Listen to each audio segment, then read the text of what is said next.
Welcome into Locked On Phillies. Today we've got a recap of the Home Run Derby and the AllStar game. Kyle Schwarber, the only one to talk about in that, but some interesting storylines on today's Locked On Phillies. You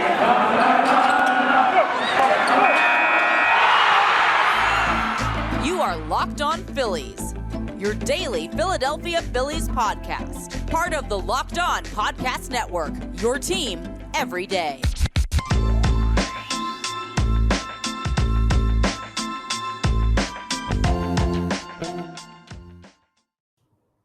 Yes, this is Locked On Phillies. I'm your host, Connor Thomas. Been talking Phillies baseball for years over on 97.5 The Fanatic.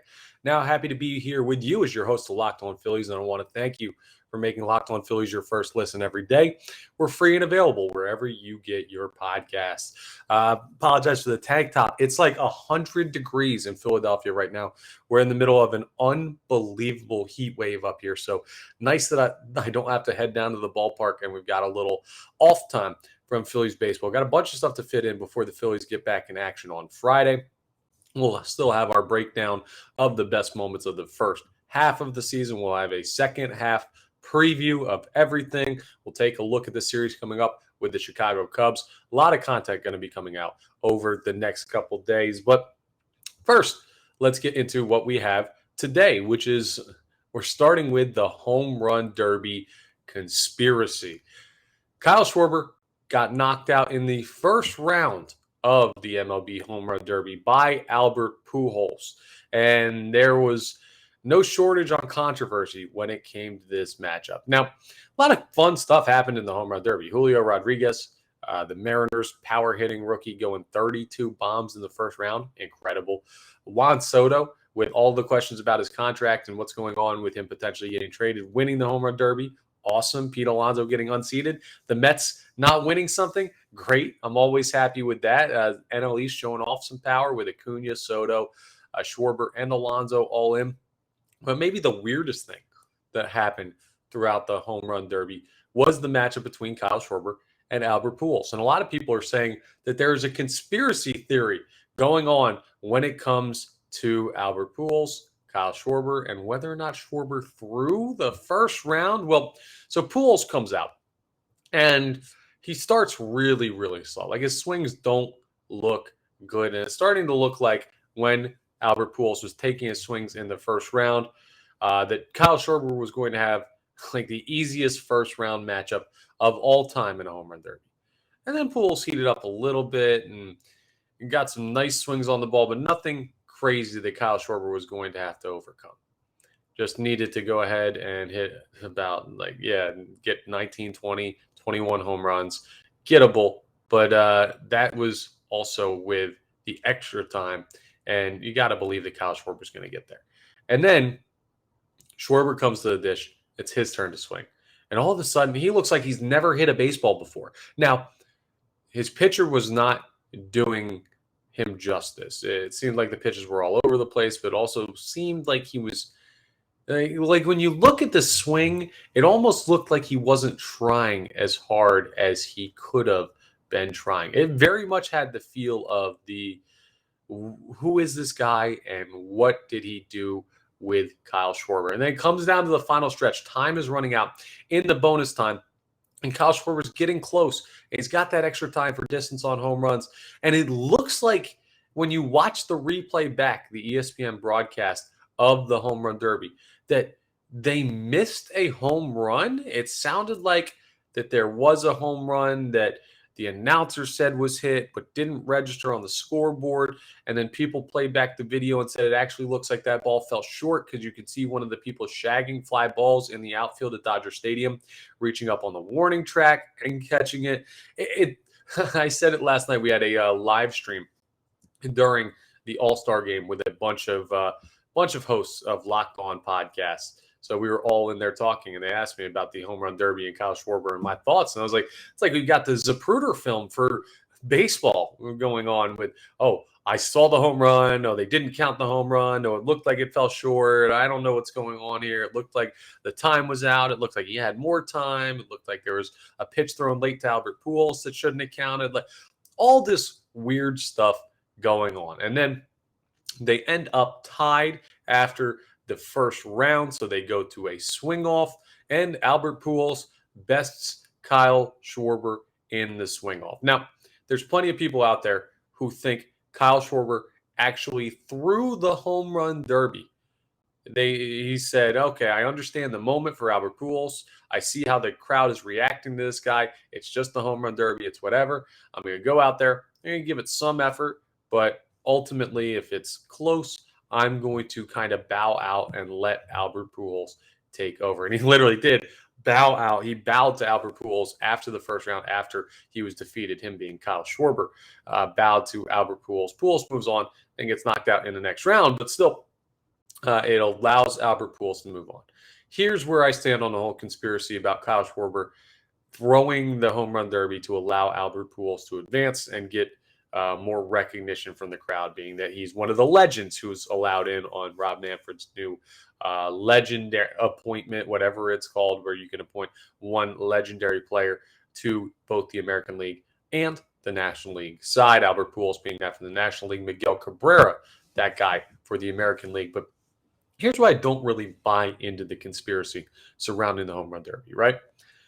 You think about it, in past years where there have been outs, like if you hit a ball that doesn't go out, you get an out. You only get 10 outs to work with is what it was. In past years where there's been outs, it's a lot easier to throw the home run derby. Like you get to the end, you've hit this many, you know exactly how many swings you get, this, that, and the other thing. So like if you're on 8 outs, you're like, okay, I got to hit 2 more home runs. You hit those 2, and then all of a sudden, oh, line drive, got Underwood, pop out.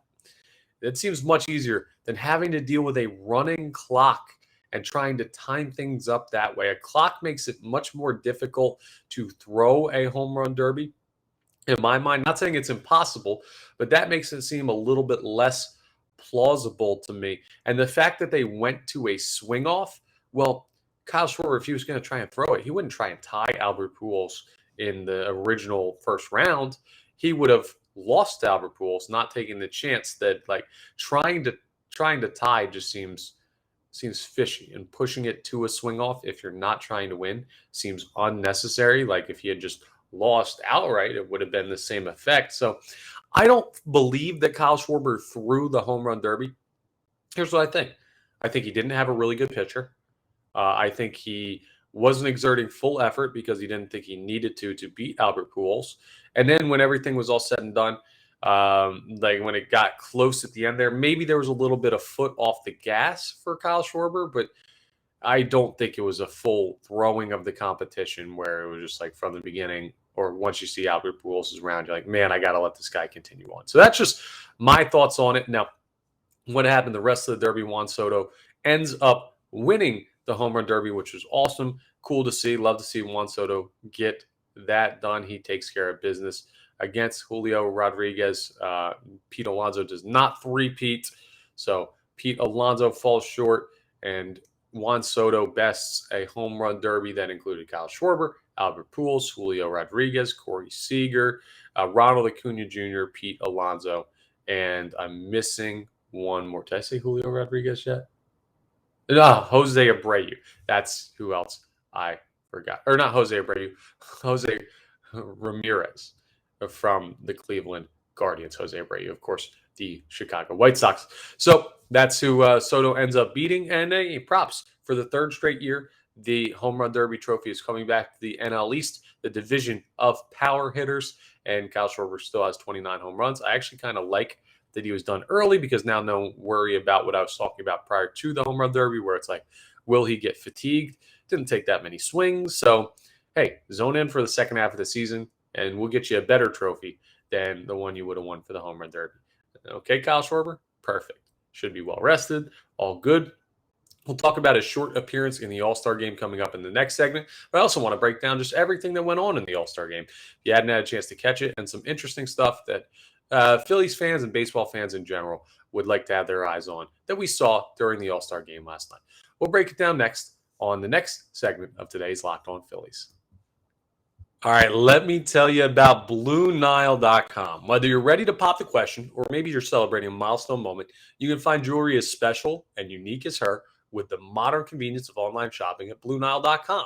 Blue Nile's got simple online tools that let you customize the diamond shape, size, clarity, setting, all of that stuff to make an engagement ring personalized and one of a kind, perfect for that special person in your life. Maybe you're looking for fine jewelry, but you're not ready to pop the question yet. You're just looking for earrings, necklace, ring, bracelets, stuff like that. You could be having trouble choosing. Well, Blue Nile has jewelry experts on hand 24/7 to help you assist via phone or via web chat. They're not just there to help you pick out the right piece, but find the right one for your budget too, to make every budget work. It's perfect. They got everything you need to make your online shopping experience wonderful.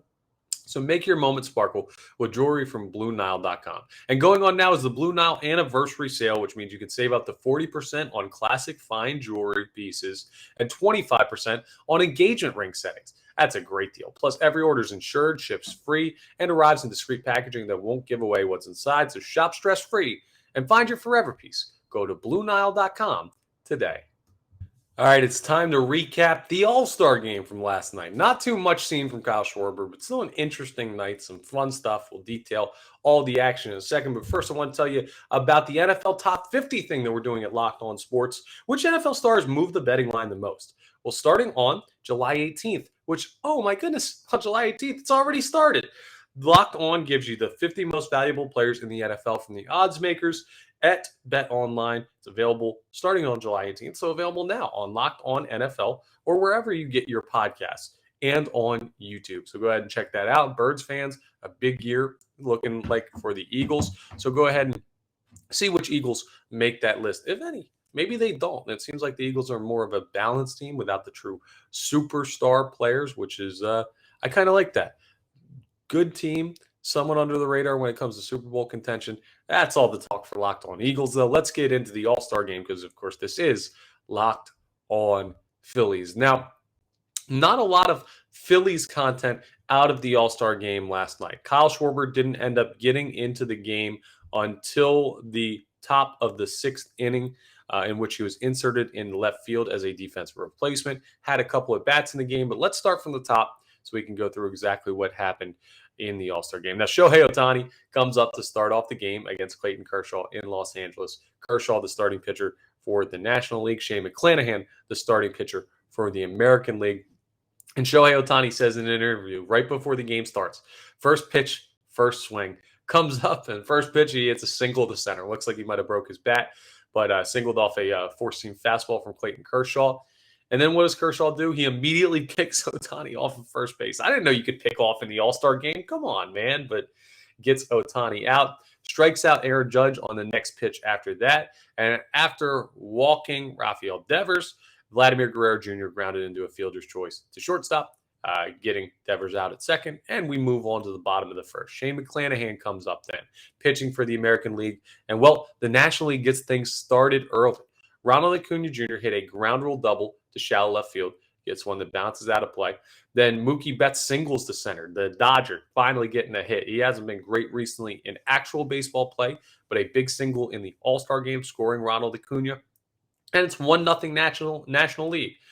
Then Manny Machado grounds into a double play. So now you got two outs. And Paul Goldschmidt at the plate, who arguably is your NL MVP right now. Goldschmidt just absolutely ropes one to left center, and it's 2-0. A solo shot after a Trey Turner single. Wilson Contreras. Two Contrerases in this game starting for the National League All-Stars. That's awesome. Wilson Contreras and, of course, his brother. It's awesome. Wilson and William Contreras playing together in the All-Star game. Just one of the great storylines of this one. Now, top of the second, a 1-2-3 inning for none other than Sandy Alcantara, who the Phillies are very familiar with. He could be your National League Cy Young winner when everything's all said and done. And Sean Manoah, pitching for the American League, gets a, four-batter inning, doesn't give him a hit. He hit Jeff McNeil in the foot, but other than that, he gets out of that and shuts down the National League.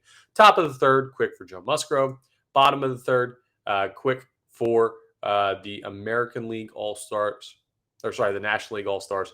Soto grounding out. Manny Machado grounding out. Freddie Freeman grounding out. Still 2-0, and you're feeling all right. And then at the top of the fourth, Tony Gonsolin comes in to pitch for the National League. And you've got a single to center. Jose Ramirez Vladimir Guerrero Jr. flies out to center, and Giancarlo Stanton comes up with a runner on. All that he does, 457-foot moonshot to left center field off of Tony Gonsolin, scoring Ramirez, scoring himself, and we're tied up at 2. And then the very next at bat, Byron Buxton gets a slider up in the zone, a hanger, and he hits a 425 feet to left. Now, he pulled his more. He almost hit it out of the darn stadium. And it's 3-2 American League. That is all the scoring that would happen in the rest of the game. The pitching took over from there for both sides. But Castillo from the Reds, pitching for the National League, Luis Castillo, couldn't remember his name for a second there, who's going to be an interesting target at the trade deadline, had a nice top of the 5th inning for the National League. Martin Perez out of the Texas Rangers, pitching for the American League in the bottom of the 5th, gets a 1-2-3 inning. Mantiply, Cortez, all of these guys, Williams, just not giving up runs at all. Kyle Schwarber gets inserted in the 6th inning, in the top of the 6th, that is, as a defensive replacement. He gets his first at bat in the top of the 7th, the bottom of the 7th. I keep forgetting who's the home team. It's in Los Angeles, the Dodgers, obviously. So the National League, the home team. He leads off against Lopez in the bottom of the 7th, out of the pen for the American League All-Stars, and Kyle Schwarber grounded out to shortstop.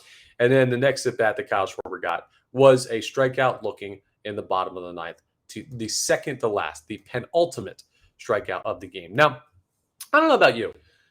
I don't really love low-scoring All-Star games. The 3-2 final doesn't really move the needle for me. I would like to see more offense, especially in today's Major League Baseball, where the hitters can hit the ball a mile. But isn't this just indicative of what this game is this year? I don't know if it's the baseballs. I don't know if it's just pitchers are having an amazing year. I don't know what it is. But pitchers are dominating hitters this year. Some of the teams' batting averages are way below where you'd expect them to be. Some of the players' batting averages are way below where you'd expect them to be. And that's kind of what we saw in the All-Star game. The pitchers stole the show. A couple big-time home runs from Goldschmidt, Stanton, and Buxton. And, all you do is you end up with a 3-2 game, and the American League wins their 9th straight. I don't know how it's possible that the American League has won 9 straight All-Star games. That just doesn't make much sense to me, but they continue to, and maybe the American League will get it next year, but this year is not the year for the National League, the Philadelphia Phillies, and everything going on there. So what are you going to do? It's still a fun event, a lot of fun mic'd up stuff, hearing the players talk during the game, during at-bats, pitchers like Liam Hendriks pitching, talking on the mic live, and the at-bats, hitters talking on the mic live. Really cool stuff. I wish they do more of it in the regular season, but a fun afternoon, a fun evening for us on the East Coast, but a fun afternoon out there in Los Angeles, a great time at the All-Star game. So that's my recap of the All-Star game, the recap of the Home Run Derby coming up. I'll give you a preview of tomorrow's episode in which we'll talk through the top 10 moments of the first half for the Philadelphia Phillies. We'll break it all down. I'll give you everything that you need to know about what the Phillies have done to this point, and it'll be a fun review episode, one of those like montage type, you know what I'm talking about, where it's like the sitcom goes and has the flashbacks to all the greatest moments. Yeah, we're going to do one of those. I'll break it down next as we wrap up Locked On Phillies. All right, let me tell you about Built Bar. They're the people who invented healthy and tasty, and their latest gift to your taste buds is Coconut Brownie Chunk Built Bar. But guess what? Your friends at Built have given Coconut Brownie Chunk the Puffs treatment. If you're not familiar with Puffs, they're protein-infused marshmallows with 100% chocolate. And now one of their top flavors, the Coconut Brownie Chunk, is now available in those very same puffs. Stop drooling and listen, okay? They're not just some candy bar. They're good for you. They're low calorie, low sugar, high protein, and all delicious. And all Built Bars are made with collagen protein, which your body absorbs more efficiently and provides tons of health benefits. But the best part about Built Puffs is, of course, they taste amazing. You got to check them out. If you haven't tried Puffs, if you haven't tried the Coconut Brownie Chunk flavor of either the Puffs or the bars yet, you got to get it. It's an excellent source of protein for those beach days. It also keeps you in great shape for the summer because low in sugar, low in fat. So check it out. Go to built.com and get your own coconut brownie chunk built puffs right now. And I got an offer for you. It's great. And when you go to built.com, use promo code LOCK15 and you can get 15% off your order. That's promo code LOCK15 for 15% off at built.com. All right, so the way we're going to break down everything tomorrow, we're going to have the top 10 moments, both on the field and off the field. So I'm just going to rank them down, and we're going to run through them. It's the entirety of the episode. I will have ad breaks in there, but we won't be flipping segments like we normally do. We'll have an off the poll coming up later in this week on the first half, on the second half, stuff like that. But tomorrow's episode is going to be just a quick breakdown of the top 10 moments of the first half. It could be defense, could be offense, it could be a position change, it could be a front office decision, to give you a hint. I think one will certainly be in there, but that's something to be tuned in for. So make sure you check that out. It's going to be one of my favorite shows to put together because I love to refresh and recap things that have happened, take a walk down memory lane, if you will, on what's been a wild first half of the season for the Phillies. So that'll be coming up tomorrow. That's all for today's show, though. I want to thank you for making Locked On Phillies your first listen every day. Now make your second listen Locked On MLB Prospects. If you missed the draft, go ahead and check out what Lindsey Crosby has to say on Locked On Prospects. He's breaking everything down. He's making his rounds, talking about some new players and some prospects available to trade at the trade deadline. All of the good minor league and draft information that you need is available, Locked On MLB Prospects, and that's available wherever you get your podcasts. So check out Lindsey Crosby's hard work. He's awesome. I want to thank you for listening here to Locked On Phillies, watching if you're on YouTube. Please make sure you're rating, reviewing, subscribing, doing all that good stuff. We're ramping up for an important second half of the season. I need you along with me here on Locked On Phillies. So do all of that stuff to make sure you don't miss a second of our coverage of the Philadelphia Phillies second half. That's all I've got for you today, and I will talk to you all tomorrow.